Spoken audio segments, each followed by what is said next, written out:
South India shopping mall kilo sale అభిమానుల కోరికపై శ్రావణంలో కూడా ఆషాఢం ధరలకి కానివ్వండి, వాళ్ళ ఎయిర్ ఫోర్స్ చీఫ్ కానివ్వండి, వాళ్ళ మేజర్ ఆర్మీ కమాండర్స్ని 10 మందిని చంపేశారు. సూపర్ ఇంటెలిజెన్స్ అంటే వీళ్ళు ఎక్కడ కూర్చుంటారో ఎవరికి తెలియదు, వాళ్ళకే తెలియదు, వాళ్ళ తోడున్న వాళ్ళకి తెలియకుండా ఇస్రాయెల్లో ఉన్న మొసాడ్ వాళ్ళు ఇరాన్లో వచ్చి అక్కడ ఉండి చేపించారు. ఇది ఇప్పుడు మీకు ఇక్కడ వచ్చే ముందు రికార్డింగ్ ఒకటి వింటున్నాను. వీళ్ళ మొబైల్ ఫోన్స్ ట్రాక్ చేశారంట. అప్పుడు వీళ్ళు ఏం చేశారు, మొబైల్ ఫోన్ ఆఫ్ చేసి పెట్టేశారు. మీరు మొబైల్ ఫోన్ ఆఫ్ చేస్తే మిమ్మల్ని ఎవరు ట్రాక్ చేయలేరు టెక్నికల్గా. కానీ అది కూడా ఇజ్రాయెల్ దగ్గర టెక్నాలజీ ఉందంట. మొబైల్ ఆఫ్ చేస్తే పెడితే కూడా టెక్నాలజీ మీ మొబైల్ని ట్రాక్ చేస్తారంట. So Israel is super duper smart టెక్నాలజీలో వాళ్ళని. అది కాకుండా ఇంటెలిజెన్స్లో మొసాడ్ లాంటి ఏజెన్సీని ఈవెన్ అమెరికన్ సిఏ పనికిరాదు. They are super. ఇప్పుడు కాదు, ఫస్ట్ టైం కాదు. వాళ్ళ మ్యూనిక్ ఒలింపిక్స్లో 11 మంది అథ్లీట్స్ని చంపిన వాళ్ళు 8 మంది వచ్చి చేశారు. మెయిన్ టెర్రరిస్ట్ 8 మందిని వాళ్ళు చంపారు. తర్వాత ఒక్కరినైతే ఒక 20 సంవత్సరాల తర్వాత వెళ్ళి బ్రెజిలియన్ జంగిల్లో వెళ్ళి కొట్టారు. ఆలోచించండి, మొసాడ్ ఇస్ చాలా సూపర్. వాళ్ళు చాలా ప్లేసెస్లో అసాసినేషన్ చేశారు ఇలా ఎనిమీస్ మీద అనమాట. ఇజ్రాయెల్ ఎనిమీస్ ఎక్కడకుండా వాళ్ళ మీద చేశారు. అది కాకుండా ఇప్పుడు జరిగిన మొన్న దాంట్లో ఫస్ట్ వీళ్ళ ఆర్మీ లీడర్షిప్ మొత్తం కొట్టేశారు. న్యూక్లియర్ సైంటిస్ట్ని చంపేశారు. దీనికన్నా ముందు కూడా చేశారు. ఈవెన్ యూఎస్ చేశారు. సొలైమానీ బాంబింగ్ ఒకటి ఉండే, ఫేమస్ బాంబింగ్ ఒకటి, అక్కడ కూడా వాళ్ళు చేసింది అదే. ఇప్పుడు మన హెజ్బుల్లా బాంబింగ్ చూసాం. హెజ్బుల్లాది మీటింగ్ జరుగుతున్నప్పుడు నస్రుల్లాని కొట్టారు. అది కూడా బంకర్ 3 ఫ్లోర్ల కింద. బంకర్ బస్టర్ బాంబ్ అంటారు దాన్ని. అంటే బాంబు పైనుంచి డ్రిల్ చేసుకుంటూ పోతుంది. డ్రిల్ చేసి వెళ్ళి కింద ఎక్కడ ఉందో అక్కడ వెళ్ళి కంప్లీట్ బ్లాస్ట్ అయిపోతుంది అనమాట. షాక్తో చనిపోతారు, మంటలేమి ఉండదు. ఈవెన్ నసరల్లా బాడీ అట్లనే దొరికింది ఇంటాక్ట్. ఈ డైడ్ ఆఫ్ షాక్. ఇజ్రాయెల్ మనకు అదే బాంబ్ బాలాకోట్లో ఇచ్చారు. బాలాకోట్ బాంబింగ్ భారతదేశం చేసినప్పుడు మన పుల్వామా అటాక్ తర్వాత వీ డిడ్ బాలాకోట్. వాళ్ళ టెర్రరిస్ట్ గ్రూప్ మీద అటాక్ చేసాం పాకిస్తాన్లో. మనకు వాడిన బాంబ్ బంకర్ బస్టర్ బాంబ్. ఇప్పుడు ఇజ్రాయెల్ దగ్గర ఆ బాంబులు లేవు అన్నప్పుడు మనం ఇజ్రాయెల్కి ఇచ్చాం. మన దగ్గర అదే అడగబోతున్నాను సార్. ఇప్పుడు ఇండియాకి diaspora is there with Israel and Iran. And తెలియకుండానే ఇందాక కూడా మీరు అంటున్నారు, కాంగ్రెస్ గవర్నమెంట్లో మనం తెలియక ఇరాన్ సపోర్టెడ్ హమాస్ గ్రూప్స్ని మనం కూడా టెర్రరిస్ట్ కాదు అనుకుంటూ, but we're still supporting there. India ఇద్దరికీ తెలిసిన నేషన్ అవ్వడం వల్ల suppose if India has to take a stand, ఎవరికి సపోర్ట్ చేస్తుంది ఇండియా? ఎవరికి సపోర్ట్ చేస్తే నష్టం? న్యూట్రల్గా ఉన్నా కూడా ఒక రకంగా కత్తి మీద సావలానే ఉంది ఇండియా పరిస్థితి. అసలు what is the future prediction for India? ఎవరికి సపోర్ట్ చేయాలి? చేస్తే ఎవరికి మంచిది? చేయకపోతే ఏం జరగబోతోంది? ఇద్దరికి బ్యాలెన్స్ చేయాల్సి వస్తుందండి. మనకి ఎప్పుడైనా పాజిటివ్ రిలేషన్షిప్ ఇజ్రాయెల్తోనే ఉంది. దానికోసం మొన్న SCO ఒక బాడీ ఉంది, మన బ్రెజిల్, చైనా వీళ్ళందరూ ఉన్న సోవియట్ యూనియన్ ఉన్న ఒక బ్లాక్ ఉంది ఒకటి. అక్కడ మొన్న ఒక రెజల్యూషన్ పాస్ చేశారు ఇజ్రాయెల్ వ్యతిరేకంగా. భారతదేశం దాని నుంచి బయటకు వచ్చేసింది resolution. We didn't accept it. So ఇజ్రాయెల్కి వ్యతిరేకంగా భారతదేశం లేదు. First point. సెకండ్, ఇరాన్తో కూడా మనం ఫ్రెండ్షిప్ పెట్టుకుంటున్నాం. ఎందుకంటే ఇరాన్కి ఏం కావాలంటే వాళ్ళకి తెలుసు వాళ్ళ వైపు నుంచి ఎవరు రావట్లేదు. ఇప్పుడు చూడండి, ఈ వార్లో ఒక్క దేశం ఇంక్లూడింగ్ పాకిస్తాన్ వాళ్ళ వైపు రావట్లేదు. ఇరాన్ సపోర్టెడ్ హమాస్ గ్రూప్స్ని ఇండియా ఎందుకు సపోర్ట్ చేస్తుంది సార్? మరి ఇండియా సపోర్ట్ చేయట్లేదు, ఇండియా కండమ్ చేయట్లేదు. We're not declared them as a terrorist group. Problem ఎక్కడ వస్తుందంటే షియాస్, మన దగ్గర ఉన్న షియాస్, కశ్మీర్ వైపు షియా పాపులేషన్ ఎక్కువ.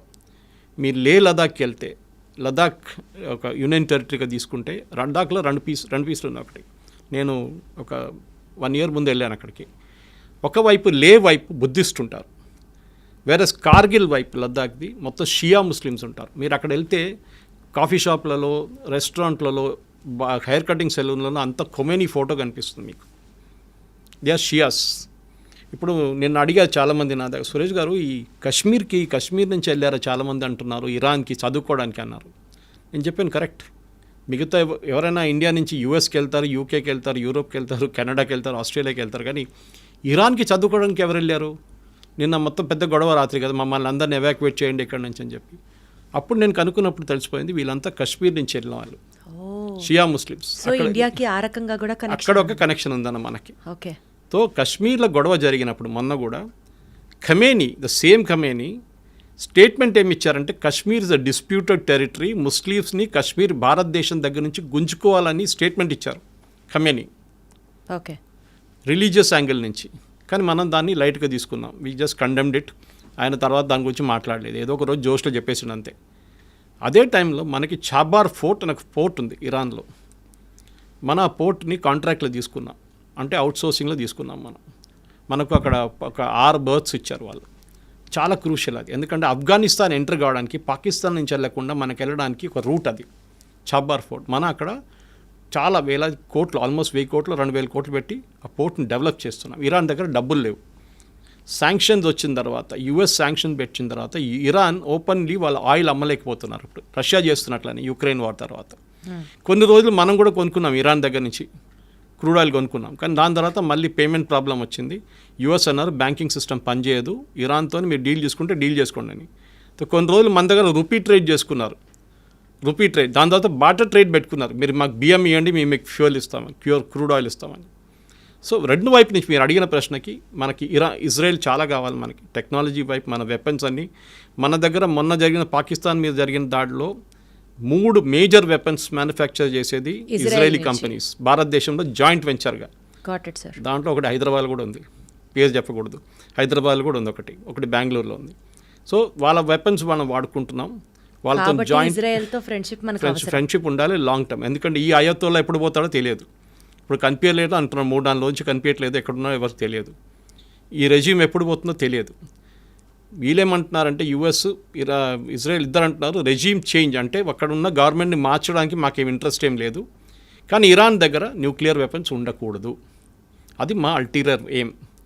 వాళ్ళు న్యూక్లియర్ టెక్నాలజీ పీస్ఫుల్ యూస్కి వాడుకుంటే మాకు ప్రాబ్లం లేదు, కానీ వాళ్ళు వెపన్ గ్రేడ్కి వస్తే మేము వాళ్ళని కొట్టుపడేస్తాం. అదేమి ఇప్పుడు చేస్తున్నారు. ఇప్పుడు ఏమైపోయిందంటే లాస్ట్ 3 రోజుల్లో, ఎస్పెషలీ లాస్ట్ నైట్లో చాలా మట్టుకు ఇరాన్ మీద మేజర్ టౌన్స్ మీద, ఎస్పెషలీ తెహరాన్ కానివ్వండి, ఇంకోటి ఇస్ఫహాన్ అని చెప్పి వాళ్ళకి పెద్ద టౌన్ ఉంది. ఇంతకు ఇస్ఫహాన్కి హైదరాబాద్కి పెద్ద కనెక్షన్ ఉంది. ఇక్కడ మన వాళ్ళు ఈ పర్షియా నుంచి వచ్చిన వాళ్ళు చాలామంది హైదరాబాద్కి వచ్చి సెటిల్ అయ్యారు, ఇంక్లూడింగ్ నిజామ్స్, కంప్లీట్ డైనస్టీ అక్కడి నుంచి వచ్చారు, అసఫ్జాయి.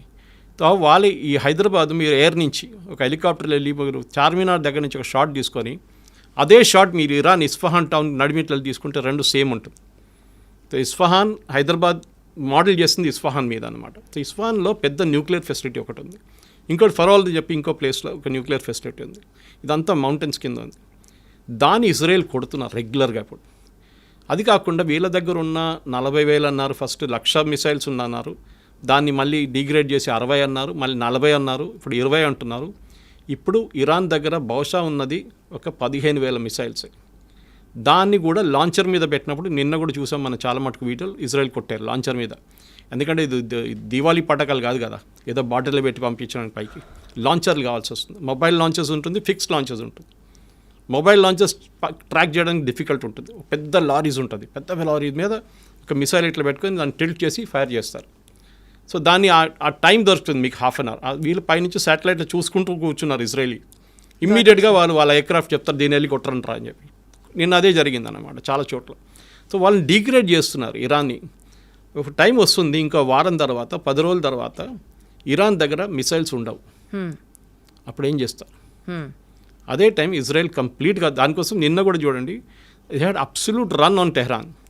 ఈవెన్ ప్రెసిడెంట్ ట్రంప్ చెప్పారు వెకేట్ టెహరాన్ ఇమీడియట్లీ, టెహరాన్ ఖాళీ చేయండి. వాళ్ళ మీడియా మనలాంటి దూరదర్శన్ లాంటి అవుట్ఫుట్ ఒకటి ఉంది వాళ్ళకి, అక్కడ దాని మీద దాడి చేశారు. లైవ్గా చూపించారు నేను రాత్రి చూడండి, ఒక లేడీ న్యూస్ చదువుతున్నప్పుడు లైవ్గా 9 PM బులెటిన్ కొట్టారు వాళ్ళు ఆ టైంలో కరెక్ట్గా. సో ఇజ్రాయెల్ ఏంటంటే టోటల్ డామినెన్స్. ఇప్పుడు ట్రంప్ కూడా సపోర్ట్ చేయాల్సి వస్తుంది ట్రంప్కి, వాళ్ళకు కూడా ఇంకా they have no other choice యూఎస్కి ఇప్పుడు. సో ఎలా అయితే ఇరాన్ వెపన్స్కి ఇంకా మా దగ్గర అయిపోతున్నాయి అని చెప్పే స్టేట్కి వస్తుందో, న్యూట్రల్గా బిహేవ్ చేసే పొజిషన్ నుంచి ఇండియాకి కూడా కష్టమయ్యే సిచ్యువేషన్ వచ్చింది అనుకుందాం sir. Because India wants Israel and India also has to support Iran. ఏదో ఒక పాయింట్లో మేము న్యూట్రల్గా ఉండలేము అని అనుకున్న టైంలో భారతదేశానికి స్పెసిఫిక్గా హిడెన్ సైబర్ అటాక్స్ దగ్గర నుంచి, ఆయిల్ ప్రైసెస్ విపరీతంగా పెరిగిపోవడం దగ్గర నుంచి ఎకానమీ కొలాప్స్ అవ్వడానికి కూడా ఆస్కారం ఉందా? లేదు, ఎందుకంటే ఆయిల్ ట్రేడ్లో ఇరాన్కి అంత పెద్ద షేర్ లేదు ఇప్పుడు, ఎందుకంటే వాళ్ళ మీద బ్యాన్ ఉంది కంప్లీట్గా. కానీ స్ట్రెయిట్ ఆఫ్ హోర్మూజ్ అంటాం మనం, ఒకవైపు సౌదీ అరేబియా, ఇంకోవైపు యమన్, ఒమాన్, వీళ్ళందరూ నడిమించి ఇరాన్ పక్క నుంచి ఒక స్ట్రెయిట్ ఆఫ్ హోర్మూజ్ అని చెప్పి చిన్న ఒక వాటర్వే ఉంది. దాని నుంచి ఆల్మోస్ట్ 60% వరల్డ్ ఆయిల్ అక్కడి నుంచి ఫ్లో అవుతుంది. ఆయిల్ పెద్ద పెద్ద ట్యాంకర్లో. ఇరాన్ దానికి ఆపారనుకోండి మొత్తం కొలాప్స్ అయిపోతుంది ఆయిల్ మార్కెట్. కానీ ఒకవేళ ఆయిల్ మార్కెట్ ఒకటి గుర్తుపెట్టుకోవాలి మనం, ఇప్పుడు రేపటి కోసం ఇవాళ కొనాం మనం. నెక్స్ట్ 1 yearకు ఉన్న కాంట్రాక్ట్ మనం సైన్ చేసుకుంటాం ఆల్రెడీ. మన అని కాదు, ఏ దేశమైనా. ఇప్పుడు సౌదీ అరేబియా కానివ్వండి, అరామ్కో కానివ్వండి, అట్లాంటి కంపెనీస్తో ఒక నెక్స్ట్ 1 year 2 yearsకి అగ్రిమెంట్ ఇప్పుడే సైన్ చేసుకుంటాం. పర్ బ్యారెల్ మాకు $60, $62, $70 లేకుంటే $55 డిఫరెంట్ వేరియేషన్స్ ఉంటుంది క్రూడ్కి. లైట్ క్రూడ్, స్వీట్ ఆయిల్ అంటారు, బ్రెంట్ క్రూడ్ అంటారు, చాలా వేరియేషన్స్ ఉంటుందన్నమాట. మనం అగ్రిమెంట్ సైన్ చేసుకుంటాం, తెప్పించుకుంటాం, దాన్ని రీఫైన్ చేసుకుంటాం. రీఫైన్ చేసి మనం ఇండియన్ ఆయిల్ కానీ, భారత్ పెట్రోలియం కానీ వీరందరూ తీసుకెళ్ళి వాళ్ళ బంక్లో ఫిలప్ చేసుకుంటారు.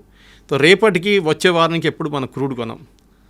మనకి ఇప్పుడు ప్రాబ్లం కూడా జరిగింది అనుకోండి, దాని ఇంపాక్ట్ ఒక 6 నెలల తర్వాతనే ఉంటుంది, ఇప్పుడు ఉండదు. అది కాకుండా భారతదేశం దగ్గర యూఎస్ చేసినట్లనే మనం కూడా మోదీ గవర్నమెంట్ వచ్చిన తర్వాత స్ట్రాటజిక్ రిజర్వ్స్ అని చెప్పి ఒక కాన్సెప్ట్ పెట్టాం. అంటే మంగళూరు వైపు, ఇంకోటి వైజాగ్ వైపు ఉందనుకుంటే, ఎక్కడని చెప్పట్లేదు, పెద్ద అండర్ గ్రౌండ్ ట్యాంకర్స్ తయారు చేసుకున్నాం మనం. ట్యాంక్స్ పెద్దది, చాలా పెద్దది. అక్కడ ఏం చేసుకుంటాం అంటే ఒక రిజర్వ్, ఒక నెల కోసం ఉన్న క్రూడ్ ఆయిల్ అక్కడ రెడీగా పెట్టుకుంటాం మనం. దాంట్లో ఎంత పెద్ద గొడవ జరిగినా కానీ మనకు 2 నెలల రోజులు నడిపించడానికి మన దగ్గర క్రూడ్ ఆయిల్ ఉంటుంది. సో ఆ ప్రాబ్లం ఉండదు. So we will never have a problem of crude oil problem. అది కాకుండా మన దేశం ఎకానమిక్ క్రాష్ అస్సలు ప్రసక్తే లేదు. ఎందుకంటే Iran is not a major power. Okay, అది మనం గుర్తుపెట్టుకోవాలి. ఇరాన్ దగ్గర ఉన్నది ఒకటి ఆయిల్ ఒక్కటే వాళ్ళ దగ్గర, ఇంకోటి వాళ్ళ దగ్గర ఉన్న మిసైల్ స్ట్రెంగ్త్, అది ఇప్పుడు చాలా మటుకు డిగ్రేడ్ అయిపోయింది కంప్లీట్గా.